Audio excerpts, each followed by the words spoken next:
The car tires crunched over the gravel driveway as the young couple pulled up to their cozy suburban home. In the back seat, nestled in a soft blue blanket, was a tiny ball of fur with ears too big for his head and paws that promised he would grow into them. This was Max, an 8-week-old German Shepherd puppy with eyes like melted chocolate, and a spirit that was about to change their lives forever. Sarah, the wife, carefully lifted the squirming bundle into her arms, feeling his rapid heartbeat against her chest. "Look at him, Jake," she whispered, her voice thick with emotion. "He's perfect." Jake reached out to stroke the puppy's velvety head, and in that instant Max licked his fingers, a slobbery, enthusiastic greeting that made them both burst into laughter. It was as if Max had already decided. These were his people. As they carried him inside, Max's nose twitched at the unfamiliar sense of his new home.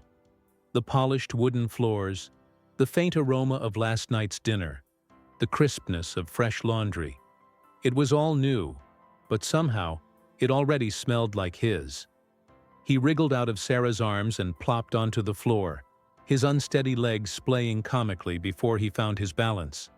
Then, with a burst of puppy energy, he took off, skidding around corners, his tail wagging like a metronome set to joy.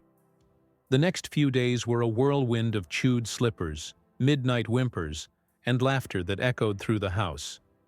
Max learned the rules quickly, mostly. He knew sit earned him treats, but sometimes the temptation of Jake's shoelaces was too much to resist. At night he curled up at the foot of their bed, a warm, breathing weight that somehow made the house feel more like a home. But there was something unusual about Max, something the couple noticed but couldn't quite define. It wasn't just his intelligence or his playful antics. It was the way he watched them. When Sarah worked in the garden, Max sat at the edge of the flower bed, his eyes tracking her movements.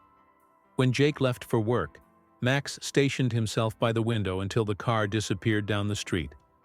It was as if he'd silently assigned himself a job: keep them safe. One evening, as the couple relaxed on the couch, Max climbed into Jake's lap, a bold move for a puppy who was growing faster than they'd anticipated. Jake scratched behind his ears, smiling as Max's hind leg thumped against the couch in bliss. "You know," Jake mused, "I think he's going to be one of those dogs, the kind that would do anything for his family." Sarah nodded, her fingers threading through Max's soft fur. "He's not just a pet, is he?" Neither of them knew then just how right they were. Because Max wasn't just a dog. He was their dog. And in a few short months, he would prove that his love wasn't just loyalty. It was a promise to protect, to stand between his family and any danger, no matter the cost. But for now, he was just a puppy, one who yawned widely, flopped onto his back, and snored like a tiny chainsaw. The adventures, the heroism, the unshakable bond that would define his life, those were coming. And when they did, Max would be ready. The nursery walls, once painted in soft yellow, now bore tiny handprints in pastel colors, a labor of love from Sarah and Jake in preparation for the baby's arrival.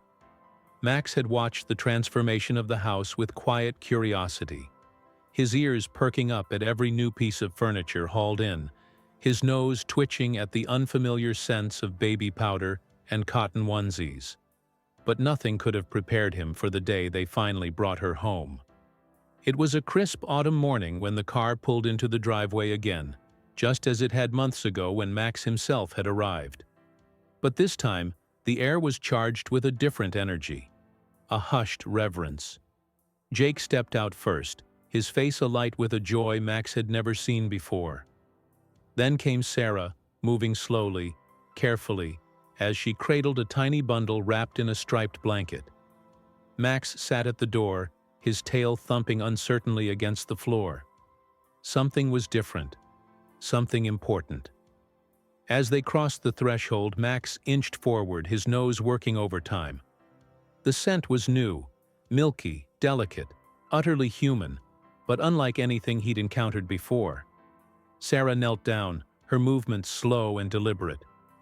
"Meet your new sister, Max," she whispered, pulling back the blanket just enough to reveal a tiny wrinkled face. The baby yawned, her miniature fingers curling into fists, and Max froze. For a long moment he simply stared. Then, with the gentleness of a falling leaf, he leaned in and sniffed. The baby's scent flooded his senses, warm, vulnerable, theirs. His tail gave a tentative wag, but his body remained utterly still, as if he understood that this creature required a new level of care. The baby's hand flailed suddenly, brushing against Max's whiskers, and to everyone's surprise, he didn't pull away. Instead, he licked her fingertips once, a silent vow. That night, as the baby, Emma, they'd named her, slept in her crib for the first time, Max did something unprecedented. He abandoned his usual spot at the foot of Jake and Sarah's bed and stationed himself beside the crib, his body a living, breathing barrier between the sleeping infant and the rest of the world. When Sarah tiptoed in to check on Emma hours later, she found Max wide awake, his chin resting on the crib's edge, his eyes fixed on the rise and fall of the baby's chest. "Jake," Sarah whispered, pulling her husband into the doorway. "Look." Jake's breath caught. Max had always been affectionate, but this was different. The way his ears twitched at every tiny whimper, how his body tensed when a car honked outside. It was as if he'd appointed himself Emma's personal sentinel. Over the next days, Max's transformation became undeniable. Where Emma went, Max followed, always a step behind, always watching. During tummy time, he'd lie beside her, his nose nudging away stray toys that might topple onto her. When she cried, he was the first to arrive, whining softly until a human did too. And at night, he took up his post by the crib, his presence so constant that Sarah began leaving an extra blanket on the floor for him. One afternoon, as Emma lay on her playmat, batting at a dangling toy, Max stretched out beside her, his body curved protectively around her. Emma giggled, her tiny fist closing around a tuft of Max's fur. Most dogs would have recoiled, but Max simply lowered his head, his tail thumping once against the floor. Jake, watching from the kitchen, felt something tighten in his chest. "He loves her," he murmured. Sarah nodded, her eyes glistening. "No," she corrected softly. "He protects her. There's a difference." And she was right. Because love was licking faces and fetching balls. What Max did for Emma was deeper, an instinct carved into his bones. This tiny human was his to guard, his to cherish, his to defend. And as the sun dipped below the horizon, painting the nursery in golden light, Max rested his head on his paws, his eyes never leaving Emma's face. The house was quiet, but in that silence, a promise hummed between them, one that needed no words. The nursery was bathed in the soft blue glow of the nightlight, casting long shadows that danced across the walls like silent guardians. Emma lay curled in her crib, her rosebud lips parted in sleep, one tiny fist clutching the edge of her muslin blanket. Max sprawled on the rug beside her, his breathing slow and steady, though his ears, always twitching, always listening, betrayed his alertness. To anyone else, he might have appeared asleep, but every fiber of his being was attuned to the rhythm of the house, the hum of the refrigerator downstairs, the creak of the old oak tree outside the window, the distant tick-tock of the hallway clock. Then a new sound, tires on gravel, doors clicking open. Voices, familiar but not immediate family. Max's head lifted slightly, his nostrils flaring as he sampled the air. Lavender and peppermint, Aunt Lydia's perfume. Downstairs, laughter bubbled up from the foyer as Sarah greeted her sister. "We didn't expect you tonight." Sarah's voice was warm but hushed, mindful of the sleeping baby. "I was in the neighborhood," Lydia replied, her heels clicking against the hardwood. "I just had to see my favorite niece." Max's muscles tensed. He didn't rise, not yet, but his tail gave a single deliberate thump against the floor, a warning to no one but himself. Footsteps on the stairs. The scent of lavender grew stronger. The door creaked open, and Lydia tiptoed in, her silhouette framed in the doorway. "Oh, she's adorable," she whispered, creeping toward the crib. Max's eyes tracked her every movement, his pupils dilating in the dim light. Lydia reached down, her manicured fingers brushing against the crib rail. Then, slowly, she extended her hand toward Emma's sleeping form. A low sound vibrated in Max's chest. Not a growl, not quite, but a rumble deep enough to ripple the air between them. Lydia froze. Her gaze snapped to the shadowy mass beside the crib, where two amber eyes gleamed like banked embers. For a heartbeat, no one moved. Max didn't bare his teeth, didn't bark. But the message was clear in the rigid line of his body, the intensity of his stare. This far. No farther. Lydia's hand hovered mid-air. Then, with a nervous laugh, she withdrew it. "Someone's protective," she murmured, backing toward the door. Downstairs, Jake glanced up as Lydia reappeared, her face flushed. "Everything okay?" "Your dog," Lydia said, shaking her head. "He stared at me like I was a burglar." Sarah and Jake exchanged a glance, a silent conversation passing between them. Without a word, they climbed the stairs together. The nursery was just as they'd left it. Emma dreaming peacefully, Max now lying back down, his chin resting on his paws, but his eyes were still open, still watchful. Jake crouched beside him, running a hand over Max's fur. "Good boy," he whispered. And in that moment, they understood. Max wasn't just a pet. He wasn't even just a friend. He was the quiet shadow at the edge of the light. The unspoken vow made flesh and fur. The first line of defense.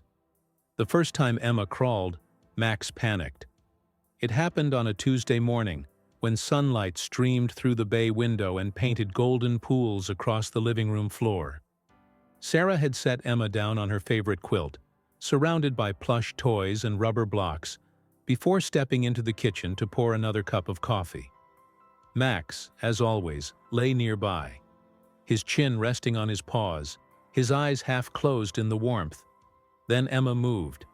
Not the usual wiggling or rolling, but a deliberate lurching crawl toward a shiny set of keys left just out of reach. Max was on his feet before the first key jingled, his body a blur of black and tan as he positioned himself between Emma and the potential hazard.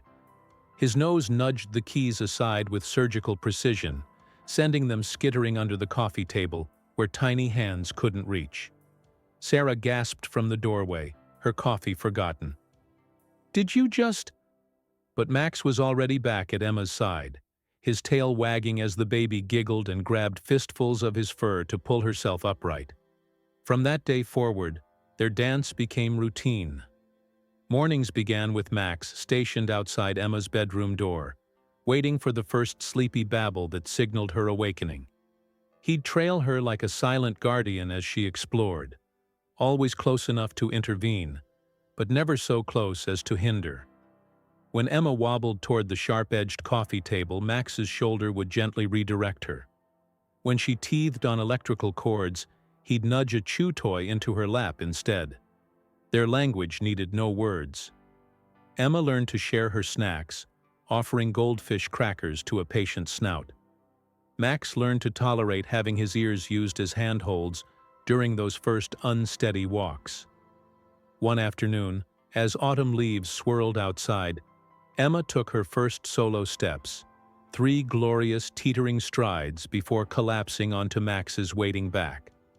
He didn't flinch at the impact, merely turning to lick her cheek as she shrieked with laughter. Sarah caught the moment on camera, Emma's face alight with triumph, Max's eyes crinkled in what could only be described as pride. Stormy days brought quieter rituals. When thunder rattled the windows, Emma would bury her face in Max's fur, her tiny fingers clutching his collar like an anchor. He'd remain statue still for hours if needed. His warmth a silent reassurance against the booming unknown. The neighborhood noticed. "Never seen a dog so tuned to a child," remarked Mrs. Henderson from next door, watching Max shadow Emma during sidewalk chalk sessions. Jake just smiled. "He's not watching her. He's with her." The distinction mattered. Because Max didn't guard out of duty, he participated out of love. When Emma read picture books aloud, Max rested his head on her knee, pretending interest in the colorful pages. When she cooked mud pies in the backyard, he'd solemnly sniff each offering as if judging a gourmet dish. Their bond lived in the quiet moments, the way Emma's breathing synced with Max's when they napped together in sunbeams.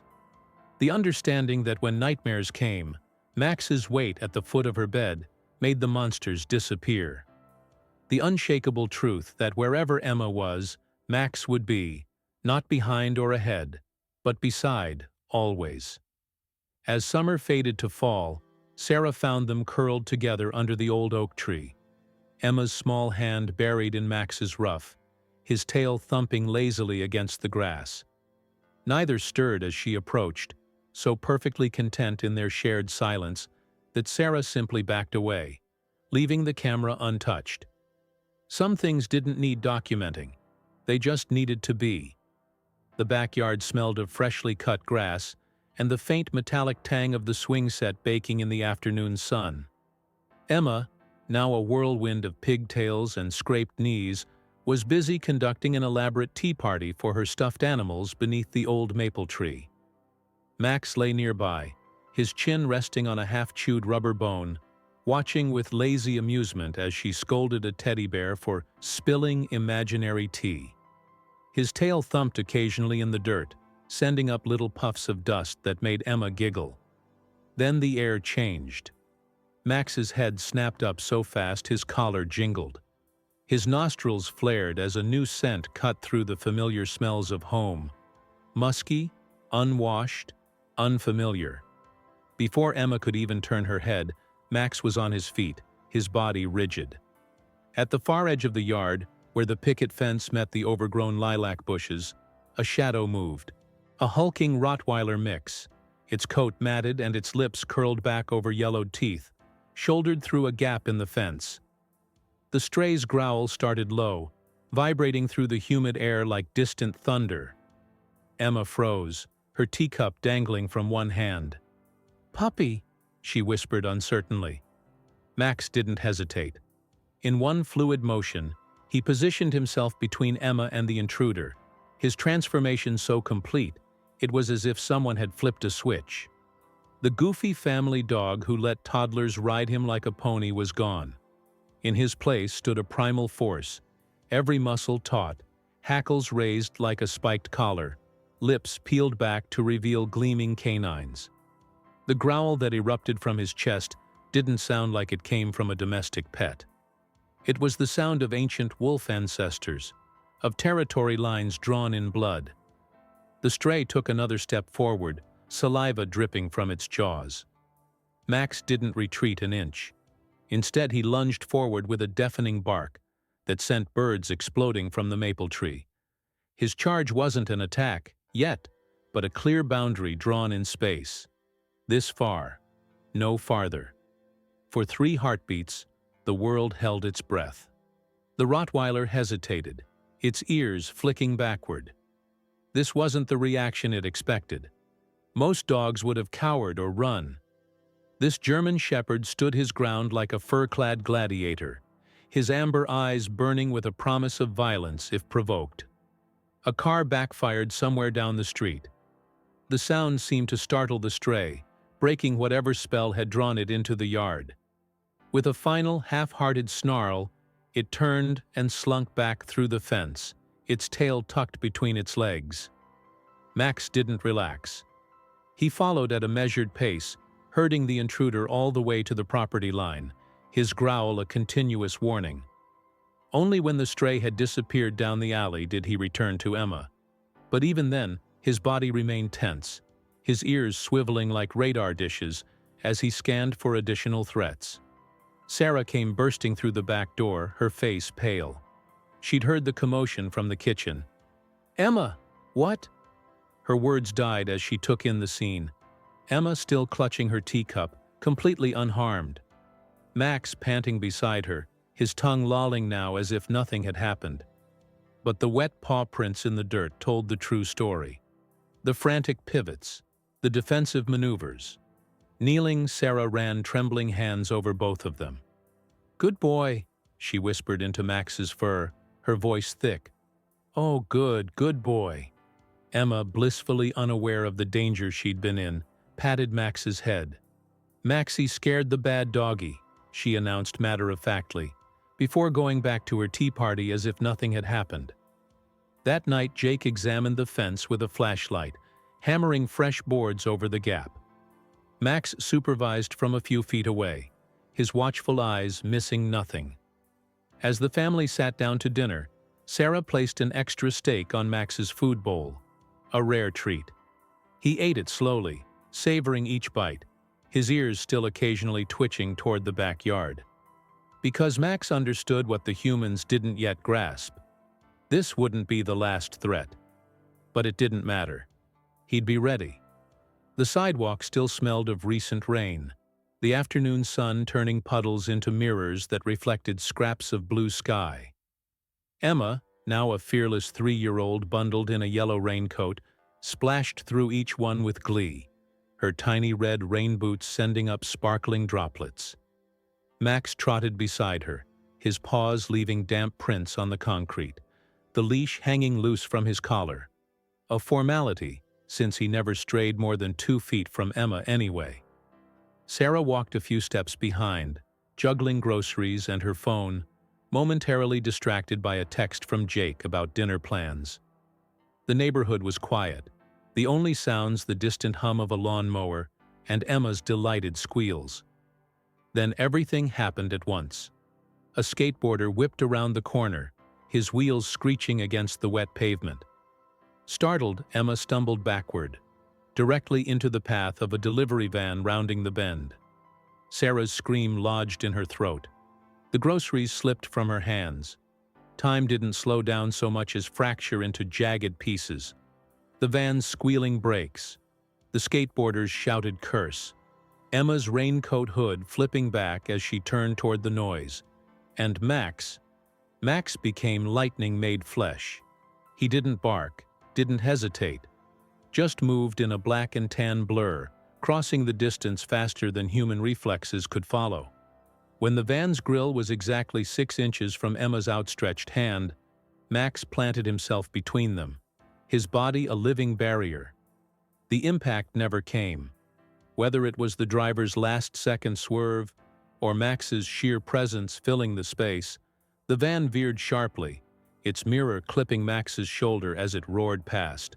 The force spun him sideways, but he didn't go down, just staggered, regained his footing, and immediately nosed Emma back onto the grass. Sarah reached them in 3 stumbling steps, her hands fluttering over both of them like panicked birds. "Oh God, oh God!" Emma, more startled than scared, patted Max's wet fur. "Maxie got Owie?" The dog didn't whimper, didn't acknowledge the gash on his shoulder that streaked his fur pink. Just licked Emma's cheek once before turning to watch the retreating van, his chest still heaving. The skateboarder gaped from the curb. "Dude, your dog just—" Sarah couldn't speak, couldn't process. Her fingers found the warm pulse in Max's neck, the steady throb beneath wet fur proof of life, of miracle. When Jake arrived minutes later, summoned by a neighbor's call, he found Sarah clutching both Emma and Max on the grassy verge, her tears mixing with rain and dog saliva. The groceries lay forgotten in the street, eggs broken and milk pooling across asphalt. That night, after the vet confirmed Max's injury was superficial, after Emma had been tucked into bed with extra stories and cuddles, the adults sat at the kitchen table staring at the dog curled at their feet. Jake broke the silence first. He didn't even think about it. Sarah traced the fresh bandage on Max's shoulder. "No," she whispered. "He knew." because that was the truth they couldn't articulate. Max hadn't reacted. He'd chosen. Calculated angles and speed with some primal part of his brain humans had long since domesticated out of themselves. Upstairs, Emma's sleepy voice carried down the hallway. "Maxie?" "Night-night." As if summoned, Max rose and padded toward the stairs, his claws clicking against the hardwood. At the landing he paused and looked back at them, one brief glance that held generations of unspoken understanding. Then he climbed the steps, his tail wagging slightly despite the pain, because his girl needed him. And that was all that mattered. The scars on Max's shoulder had faded to thin white lines, barely visible beneath his thick fur. But Emma remembered. Every night before bed, she would trace them with her small fingers, her brow furrowed in the same serious expression she wore when concentrating on tying her shoes. "Maxie's brave marks," she would declare, pressing a kiss to the spot before burying her face in his neck. And Max, who tolerated no one else touching his healed wounds, would sigh contentedly, his tail thumping against the rug in rhythm with her heartbeat. Their language had grown more complex over the years, a silent dictionary of gestures and glances. When thunderstorms rattled the windows, Emma didn't need to call for him. Max would appear at her bedside before the first roll of thunder finished echoing, his weight sinking the mattress just enough to ground her. He'd lay his head across her ankles, not cuddling, but anchoring, until her breathing slowed. During Saturday morning pancake breakfasts, Max stationed himself beneath Emma's chair, knowing the sticky fingers that dropped syrup-coated bites would always find their way to his waiting tongue.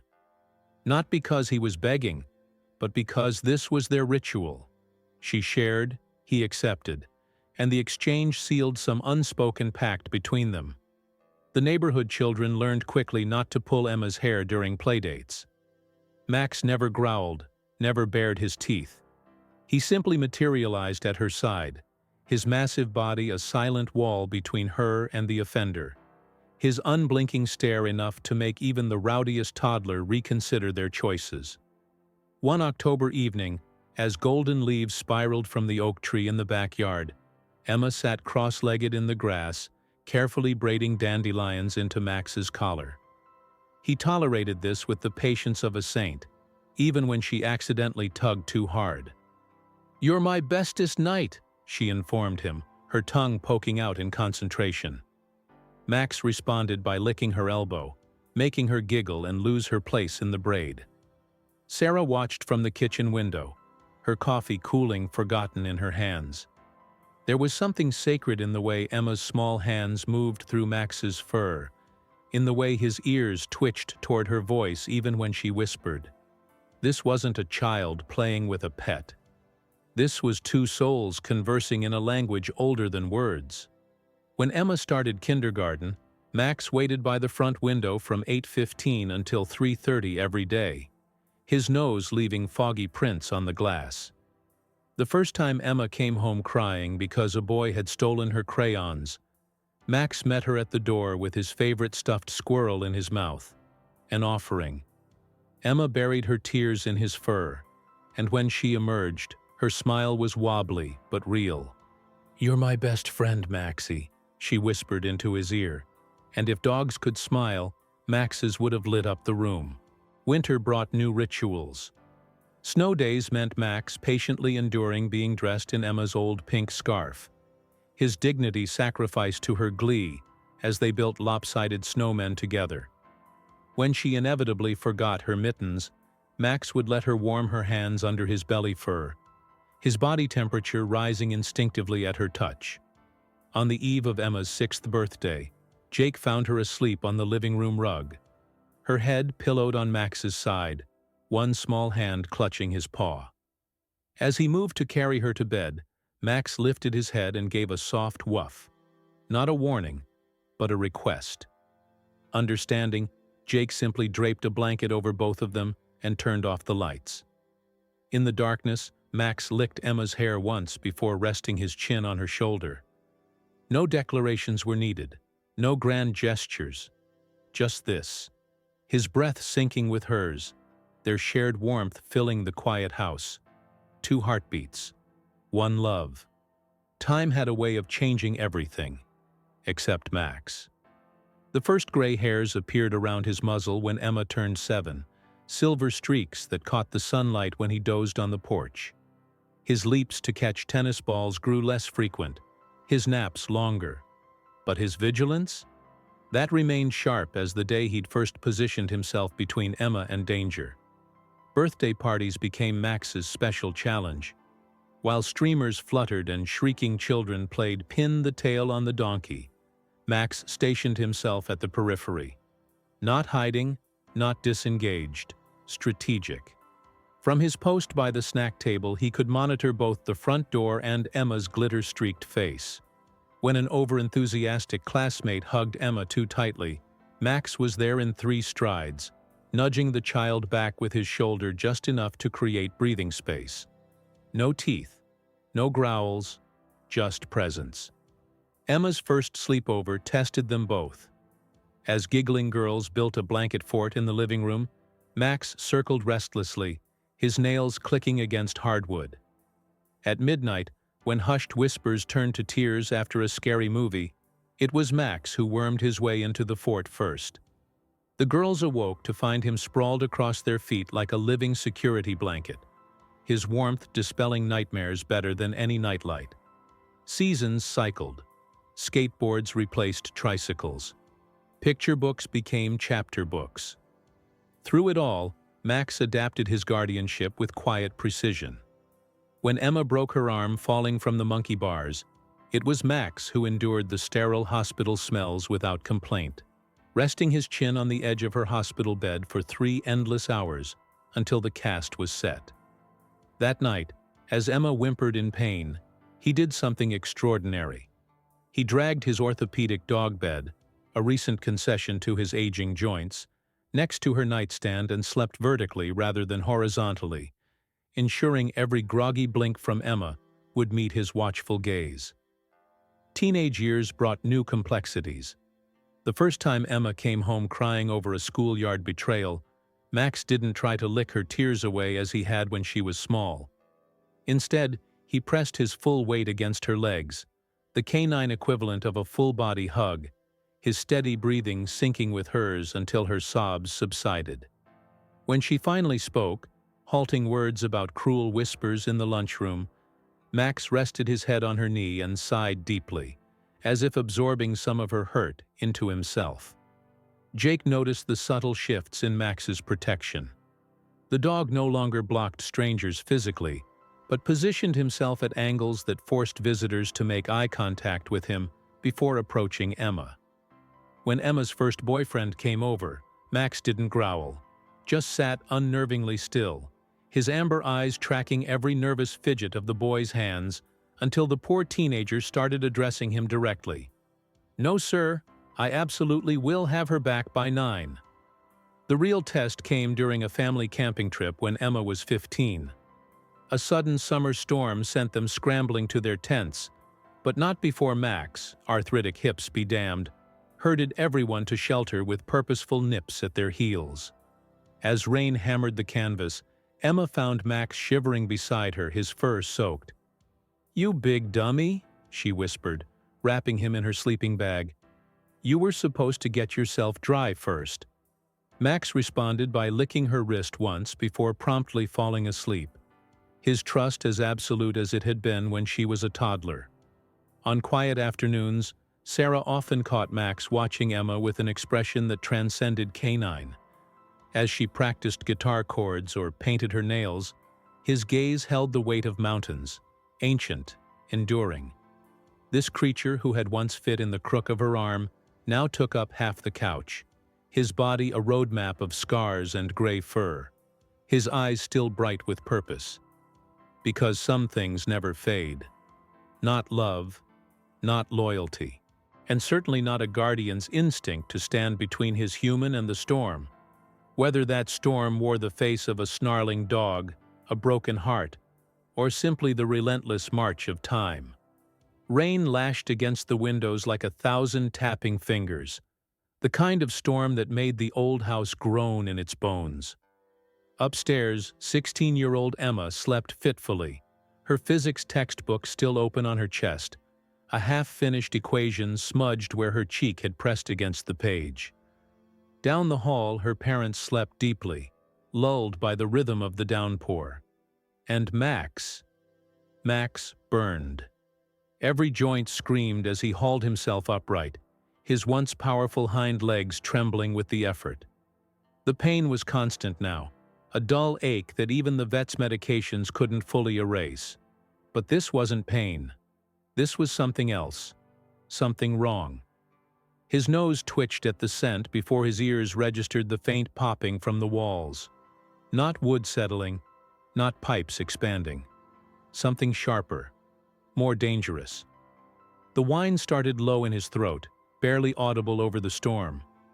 When no one stirred, he dragged himself to Emma's door, his claws scraping against the hardwood like chalk on a blackboard. Still nothing. So he did what he'd only done twice before in his life. He barked. Not the booming alert of his youth, but a hoarse, insistent sound that tore at his aged vocal cords. Emma awoke with a start, her textbook thumping to the floor. "Max!" Her voice was thick with sleep. "What's—" The dog was already moving, his stiff legs carrying him toward the hallway with single-minded purpose. Twice he stumbled. Twice he righted himself. Something in the walls hissed. Emma smelled it then. The acrid tang of melting plastic, the ghost of smoke. She followed Max as he led her downstairs, his muzzle pointing insistently toward the living room outlet, where her phone charger had been plugged in all day. Tendrils of smoke curled from the socket like beckoning fingers. "Mom! DAD! What happened next?" blurred together. The fire extinguisher's chemical spray. The frantic calls to 911.